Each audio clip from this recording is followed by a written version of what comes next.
आज बात करेंगे मूल की शक्ति यानी मूलाधार शक्ति के विषय में।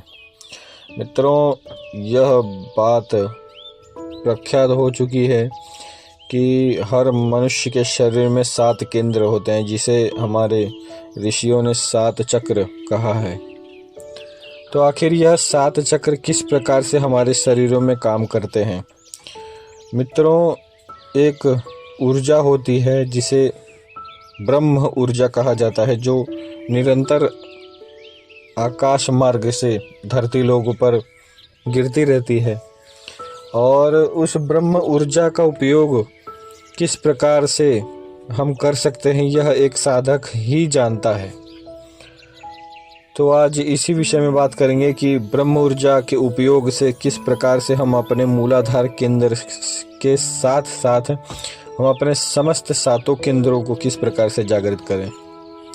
और मूलाधार केंद्र यदि किसी का बिगड़ गया हो तो उसमें किस प्रकार से उसके साथ कार्य होने लगते हैं, यह भी हम बात करेंगे।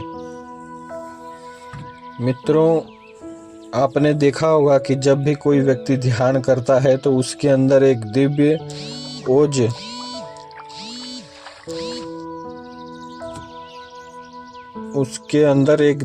ओज उत्पन्न हो जाता है।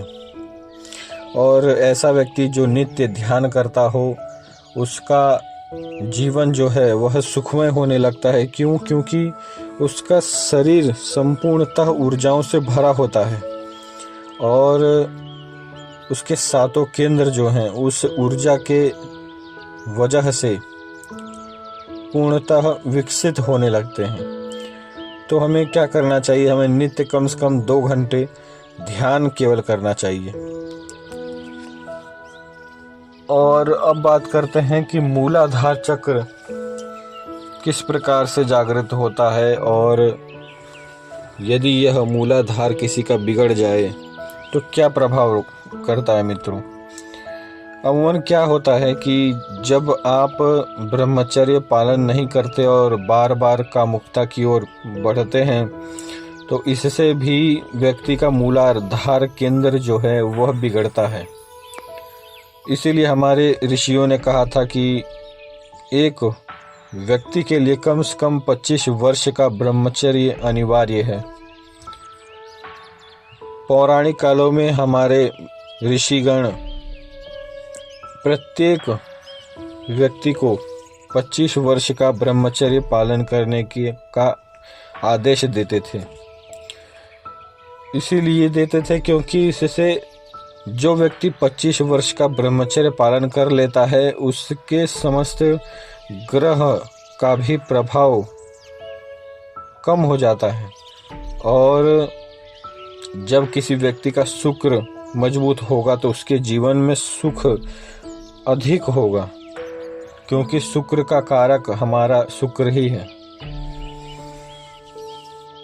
तो मित्रों, अब बात करते हैं कि यदि किसी व्यक्ति का मूलाधार केंद्र बिगड़ा हो तो क्या उसके साथ क्या होने लगता है। मित्रों, जिस व्यक्ति का यदि मूलाधार केंद्र बिगड़ा हो तो सर्वप्रथम वह व्यक्ति दरिद्र होता है। और ऐसा व्यक्ति कभी भी ब्रह्मचर्य पालन नहीं कर पाता।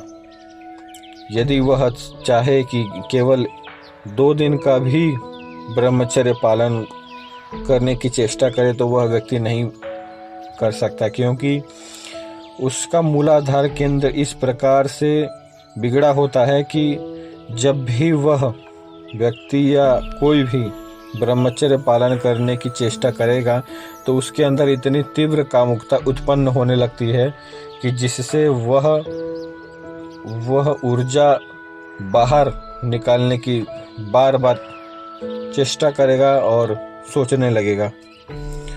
तो यदि किसी व्यक्ति का मूलाधार केंद्र बिगड़ा हो तो उसे किस प्रकार से हम सुधार सकते हैं? सर्वप्रथम मित्रों, तो हमें ध्यान करना चाहिए। और दूसरी बात यह कि भोजन जितना कम हो सके, जितना सही मात्रा में हो सके, उतनी मात्रा में करके हमें नित्य किसी एक मंत्र का जप करना चाहिए। और वह मंत्र का जप आप किस प्रकार से करेंगे तो आपका मूलाधार केंद्र जो बिगड़ चुका है वह किस प्रकार से सही होगा मित्रों। निरंतर एक लय में ही इस प्रकार से आपको मंत्र जाप करना है, इतनी जल्दी जल्दी मंत्र जाप करना है कि आपका शरीर जो है वह कंपायमान होना चाहिए। जैसे एक व्यक्ति यदि एक बात बहुत ही जल्दी जल्दी बोलता हो, बहुत लय में बोलने लगे, तो एक वक्त आता है उसका शरीर जो है कंपायमान होने लगता है। कि वह क्यों होने लगता है? क्योंकि जब आप एक शब्द बोलेंगे तो शब्द जो है मूलाधार केंद्र से ही उठता है मित्रों। तो जब आप यदि कोई एक मंत्र निरंतर बोलेंगे, उस मंत्र के प्रभाव से, उस मंत्र की ऊर्जा के साथ, और शब्द जो है मूलाधार केंद्र से ही उठने के कारण आपका मूलाधार जो है नीचे की ओर न जाके ऊपर की ओर खींचने लगता है। तो यह कारण होता है कि जब कोई व्यक्ति इस प्रकार से ध्यान करता है और इस प्रकार से मंत्र जाप करता है तो उसका मूलाधार केंद्र जो कि बिगड़ गया हो वह धीरे धीरे ठीक होने लगता है मित्रों। अब इसमें क्या होता है, इसमें कितना समय लगता है मित्रों? कम से कम यदि किसी एक व्यक्ति का मूलाधार केंद्र को यदि सही करना हो तो उसमें उस व्यक्ति के ऊपर डिपेंड करता है कि उसने किस प्रकार से, कितना उसके जीवन में बर्बादी या तबाही आई हो, उससे पता चलता है कि उसका मूलाधार केंद्र कितना बिगड़ा हुआ है। यदि किसी व्यक्ति का मूलाधार केंद्र अधिक बिगड़ा हुआ है तो उसे अधिक समय लगता है, और यदि किसी का कम बिगड़ा हुआ हो तो उसे कम समय लगता है। लेकिन अमूमन देखा गया है कि 21 दिनों में कोई भी व्यक्ति हो उसका मूलाधार केंद्र सुविकसित हो जाता है। और कई व्यक्तियों ने कहा होगा कि लम बीज से मूलाधार केंद्र जो है एक्टिवेट होता है, लेकिन केवल लम बीज से ही नहीं मित्रों, मूलाधार केंद्र हर प्रकार के मंत्र से एक्टिवेट होता है और जागृत होता है। लेकिन यदि आपने किसी से सुना कि लम बीज से मूलाधार केंद्र एक्टिवेट होने लगता है और आप लम बीज का उच्चारण करने लगे, और यदि आपका मूलाधार केंद्र बिगड़ा हुआ है तो एक और खतरे की बात होती है कि आपके जीवन में वह कामुकता और भी अधिक बढ़ जाएगी। इसीलिए कभी भी कुंडलिनी से जुड़ी हुई कोई भी साधना किसी गुरु के ही संपर्क में आकर करें। बिना किसी गुरु के संपर्क के यदि आप कुंडलिनी साधना करेंगे तो कुंडलिनी की जो शक्ति होती है वह ऊर्ध्वगामी होने के जगह पतन की ओर आपको भेजने लगती है। इसलिए इस प्रकार की साधनाएं बहुत खतरनाक भी होती हैं। यदि किसी व्यक्ति ने किसी गुरु के शरण में यह साधनाएं नहीं की तो यह भी देखा गया है कि व्यक्ति को मानसिक विक्षिप्तता भी प्राप्त हो जाती है, और किसी किसी की कुंडली में इस प्रकार के ब्लॉकेजेस भी हो जाते हैं कि फिर दोबारा कभी भी कुंडलिनी सही नहीं हो सकती। तो इसलिए इस प्रकार के इस साधना में खतरे होते हैं। यदि आप मेरे बताए गए इस साधना को करते हैं अपने जीवन में तो निश्चित ही, यदि आप इस साधना को लंबे समय तक करते रहते हैं तो निश्चित ही बिना किसी खतरे के और भक्ति करते हुए यदि आप भगवान या फिर ईश्वर की भक्ति करते हैं, भगवान शिव की भक्ति करते हैं, तो वह भक्ति करते हुए आपकी कुंडलिनी जागृत हो जाएगी मित्रों। अब कुंडलिनी विज्ञान इतना बड़ा है कि यदि आप किसी सिद्ध गुरु से यह पूछेंगे कि हमें कुंडलिनी जागृत किस प्रकार से करना है, तो वह केवल आपसे यही बात कहते हैं कि केवल भक्ति करो और उससे तुम्हारी कुंडलिनी जागृत हो जाएगी। क्योंकि कुंडलिनी के पीछे पड़ने वाला व्यक्ति बहुत ही ज़्यादा अपना समय व्यर्थ करता है, लेकिन कुंडलिनी जो है मित्रों वह सरलता के साथ तभी उठ जाती है जब आप पूर्ण श्रद्धा एवं करुण भाव से भगवान या फिर ईश्वर की भक्ति करते हैं। ईश्वर के लिए आप रोते हैं, ईश्वर को आप पुकारते हैं या उनका नाम जप करते हैं, उनका ध्यान करते हैं नित्य, तो इन्हीं कर्मों से स्वतः ही आपकी कुंडलिनी शक्ति धीरे धीरे ऊर्ध्वगामी होने लगती है। आपको किसी प्रकार का प्राणायाम भी नहीं करना पड़ता। अब बात करते हैं तंत्र के क्षेत्र में किस प्रकार से कुंडलिनी शक्ति को जागृत किया जाता है। सर्वप्रथम तो जो मैंने आपको ध्यान बताया उसमें एक विशेष ध्यान होता है मित्रों कि अपने नासिका के अग्रभाग को देखते हुए एक मंत्र का हम निरंतर जप करते हैं। निरंतर से मेरा अर्थ है 6 घंटे, 7 घंटे, 9 घंटे, इस प्रकार से जप किया जाता है। और उसी जप में जब कोई एक व्यक्ति, एक साधक, एक तांत्रिक बैठता है एक ही बैठक में, तो जब वह निरंतर इतने समय तक इस ध्यान को करते हुए वह मंत्र जाप करता है तो इतने ही समय में उसकी कुंडलिनी जो मूलाधार चक्र है वह जागृत हो जाता है मित्रों। लेकिन यह बहुत ही मेहनत का विषय है। इस साधना में, ये एक तांत्रिक साधना है, इस साधना में आपको निरंतर इतने ही घंटे बैठना पड़ता है। और लेकिन जब आप 9 घंटे, 10 घंटे या 15-15 घंटे एक ही बैठक में इस साधना को कर लेते हैं ध्यान पूर्वक, तो आपकी कुंडलिनी निश्चित ही जागृत हो जाती है। लेकिन अब यह रहता है कि उस कुंडलिनी को किस प्रकार से इस साधना के बाद क्या करना होता है मित्रों कि जब मान लीजिए मैंने उस साधना को किया, मैं 10 घंटे बैठा रहा और 10 घंटे के जप के बाद क्या होता है कि आपका गुरु आपके साथ जब होता है और वह अपने दिव्य दृष्टि के द्वारा देखता है कि इस साधना के दौरान जब आपने जप किया तो किस समय में और किस प्रकार से आपकी कुंडलिनी जागृत हुई। जब वह जागृत हो जाती है तब आपके गुरु आपको एक विशेष कर्म करवाते हैं जिससे वह कुंडलिनी शक्ति दोबारा मूलाधार में नहीं गिरती, जहाँ तक वह बढ़ी रहती है, जिस चक्र तक बढ़ी रहती है उसी चक्र तक स्थित हो जाती है।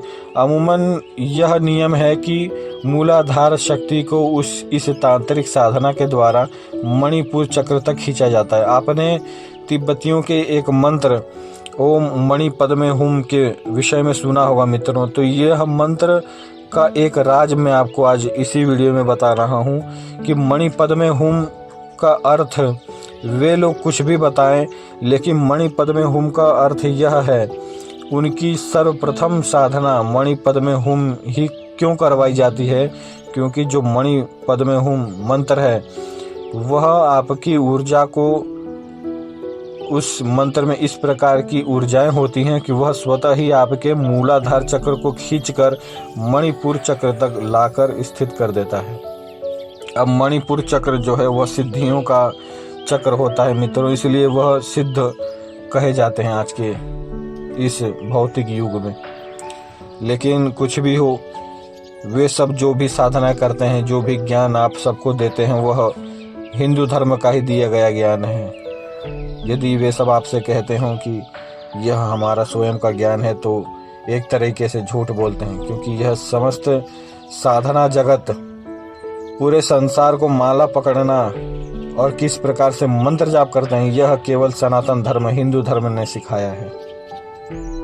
वे लोग कुछ भी, मित्रों आपने देखा होगा उनके देवी देवता भी इस प्रकार से हैं जिस प्रकार से हमारे देवी देवताओं हैं। और आपने कहीं ना कहीं देखा होगा कि उन लोगों के जो देव हैं उनके नाम हमारे ही देवताओं से मिले होते हैं, बस केवल वह इस प्रकार के नाम लेते हैं जो हमारे देवी देवताओं के सहस्त्र नामावली में कहीं ना कहीं आपको मिल जाएंगे मित्रों।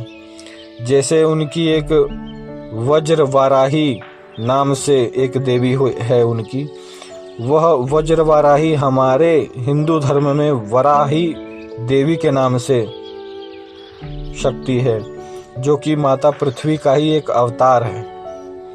जिस समय भगवान नारायण ने वराह स्वरूप लिया था उसी समय माता धरती ने उनसे विवाह करने हेतु जब उन्होंने उन्हें उस राक्षस से बचाया जिन्होंने उन्हें समुद्र में छुपा दिया था, तो जब वे उस राक्षस से मुक्त हो गईं, उसके बाद उन्होंने वाराही स्वरूप धारण करके भगवान से विवाह किया था मित्रों। उसी वाराही स्वरूप को हमारे हिंदू धर्म में एक सिद्धि, एक महाविद्या के स्वरूप में पूजा जाता है। और यह तिब्बती या फिर तांत्रिक जो भी कह लें, यह अन्य अपने आप को हिंदू धर्म से अलग बताने वाले यह पंथ के लोग उस देवी को वज्रवाराही के नाम से पुकारते हैं। इसी प्रकार से केवल यही देवी नहीं, और भी अन्य देवियां हैं जिन्हें इन लोगों ने अलग अलग नामों से पूजना आरंभ कर रखा है। कई वर्षों से, कई सालों से ये लोग पीढ़ियों से उस देवी को पूज रहे हैं, लेकिन यह आप इनके सामने कहेंगे कि यह हमारी देवी है, यह हमारे हिंदू धर्म की एक विशेष देवी है, इनकी यह कथा है। लेकिन जब आप इनसे यह बात कहेंगे तो यह सीधे आपकी बातों को नकार देते हैं, क्योंकि इन्हें पता ही नहीं है कि इनका भविष्य और इनका भूतकाल क्या है। आज एक बात करता हूँ मित्रों कि जो लामा हैं इनके, दलाई लामा, वे क्यों इस प्रकार से भटक रहे हैं? यदि वे धर्म का पालन करते हैं तो धर्म उनकी रक्षा क्यों नहीं करता? आपने शास्त्रों में या फिर हमारे संतों के द्वारा सुना होगा कि जो व्यक्ति धर्म का पालन करता है, धर्म उसकी रक्षा करता है। इनकी रक्षा क्यों नहीं कर रहा इतने वर्षों से? ये अपने देश को छोड़कर हिंदुस्तान में, हिंदुस्तान तो नहीं बोलना चाहेंगे, यह भारत देश है हमारा, और महाराज भर्तृहरि के कृपा से इस देश का नाम इस अजनाब खंड का नाम भारत पड़ा है, तो हम इसे भारत ही कहेंगे। इस भारत देश में दलाई लामा क्यों रहना पड़ रहा है? वे इस देश में क्यों रह रहे हैं? आज बताता हूँ मित्रों। धर्म का पालन यह होता है कि धर्म में मांस वर्जित होता है। एक धार्मिक व्यक्ति, एक धर्म को पालन करने वाला व्यक्ति कभी भी मांस नहीं खाएगा। और आप चाहे गुप्त रीति से या किसी भी प्रकार यदि आप पता करना चाहें तो आपको मालूम पड़ेगा कि कई बार मैंने भी सुना है, अब मुझे सच्चाई नहीं मालूम, ऐसे तो मालूम है लेकिन मैं जन सामान्य में ऐसे खुल के नहीं बोल सकता। सुना गया है कि दलाई लामा भी मांस खाते हैं। उनके धर्म में इस प्रकार से है कि वे पका नहीं सकते, किसी जीव की हत्या नहीं कर सकते, लेकिन यदि मिल सकता हो कहीं से मरा मराया जीव मिल सकता हो तो वे लोग उसे खा सकते हैं। कहीं से मांस मिल गया तो वे लोग खा सकते हैं।